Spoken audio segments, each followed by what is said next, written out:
Oi, gente! No dia 10 de abril de 2019, foi publicada a primeira foto de um buraco negro.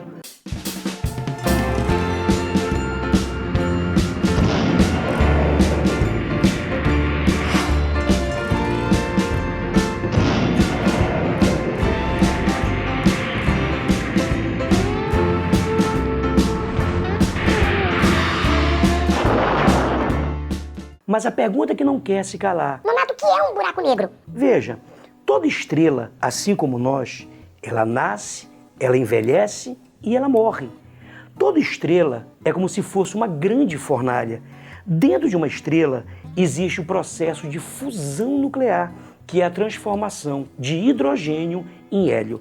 Durante a vida de uma estrela existe um verdadeiro cabo de guerra, porque a quantidade de energia gerada nessa fusão nuclear tende a expandir essa estrela e a força gravitacional tende a contrair essa estrela. Só que com o tempo, esse material nuclear, esse combustível nuclear, ele vai diminuindo. E dependendo da massa dessa estrela, coisas interessantes podem acontecer. Se a massa da estrela é até 10 vezes a massa do Sol, essa estrela ela se tornará uma gigante vermelha e o que sobrar disso se transforma numa estrela chamada de anã branca. Esse é o destino do nosso Sol. Mas, no entanto, se a massa dessa estrela é maior que 10 vezes a massa do Sol, ela vira uma supernova e o que sobra disso, esse remanescente estelar, vira uma estrela de nêutrons. Se a massa dessa estrela de nêutrons é um pouco maior que 3 vezes a massa do Sol, essa estrela ela entra em colapso gravitacional. Ou seja, a gravidade faz com que essa estrela ela comece a diminuir até virar um ponto de densidade infinita e gravidade infinita. É isso que nós chamamos de um buraco negro. Para você sair de um buraco negro, é necessário que a velocidade de escape seja maior do que a velocidade da luz. Como não existe nada no universo que tenha uma velocidade maior que a da luz, nada, absolutamente nada consegue escapar de um buraco negro, nem a própria luz. Por isso que usamos as palavras buraco negro. Para Isaac Newton, aquilo que se chama de gravidade é traduzida através de uma força de atração. Matéria atrai matéria. O espaço, ele é plano, embora seja tridimensional. O tempo flui de forma igual para qualquer observador e nesse espaço a luz se propaga em linha reta. Mas, no entanto, em 1915, Albert Einstein ele publica a teoria da relatividade geral, dando uma nova concepção à geometria do espaço-tempo e à gravitação. Enquanto que para Newton, a gravidade é traduzida através de uma força, para Einstein, aquilo que se chama de gravitação, de gravidade, é o resultado da deformação que uma grande massa produz no tecido do espaço-tempo. Como se você colocasse uma esfera, por exemplo, no colchão de esponja.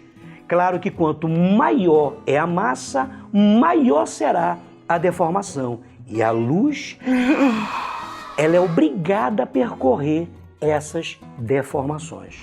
Como o buraco negro, ele é o resultado de uma estrela que entrou em colapso gravitacional. Isso cria, no tecido do espaço-tempo, uma deformação muito grande. E no buraco negro, a gente consegue diferenciar algumas regiões. Nós temos a singularidade, que é aquele ponto de densidade e gravidade infinitos. Nós temos também o chamado horizonte de eventos ou ponto de não retorno. Qualquer objeto, inclusive a luz, que ultrapassar esse horizonte de eventos, ele não consegue escapar de um buraco negro. É como se você tivesse um bote remando em direção a uma queda d'água. Enquanto você estiver longe da borda dessa queda d'água, você pode remar contra a correnteza e não cair nela. Mas, no entanto, Uma vez ultrapassada a borda da queda d'água, você não mais poderá voltar. É assim que funciona o chamado horizonte de eventos. Aí você pergunta: mas Nonato, e aquela foto que publicaram de um buraco negro? O que representa aquela região brilhante, se nada consegue escapar de um buraco negro? Na verdade, pessoal, aquilo são gases que estão orbitando ao redor do horizonte de eventos, formando o chamado disco de acreção. Como esses gases giram com uma alta velocidade, isso faz com que exista emissão de radiação eletromagnética. E foi exatamente essa radiação eletromagnética que foi detectada ao redor do buraco negro que foi fotografado. Aí você pergunta assim: Nonato, o que acontece se eu cair dentro de um buraco negro? Se uma pessoa cair dentro de um buraco negro com os pés em direção ao horizonte de eventos, existe uma diferença de gravidade entre os pés e a cabeça. Isso faz com que a pessoa ela seja esticada até ser dilacerada. Isso é chamado de espaguetificação. E o tempo para essa pessoa ele flui de forma mais lenta. 1 segundo para essa pessoa é como se na Terra tivesse passado décadas. Você percebe muito bem isso no filme Interestelar, que foi produzido em 2014 por Christopher Nolan, que teve como consultor científico um Nobel de Física que estudou muito sobre buracos negros, chamado Kip Thorne, que, por sinal, escreveu um maravilhoso livro chamado A Física do Interestelar. Tá certo? Até a próxima dica. Aí você pergunta assim: Nonato lindo. Aí você pergunta assim: Nonato, seu lindão, e se eu cair dentro de um buraco negro? Aí você pergunta assim: Nonato lindão. Não. Aí você pergunta assim: Nonato, seu lindo, e se eu cair dentro de um buraco negro? Da Einstein, a gravidade é o resultado da deformação do espaço.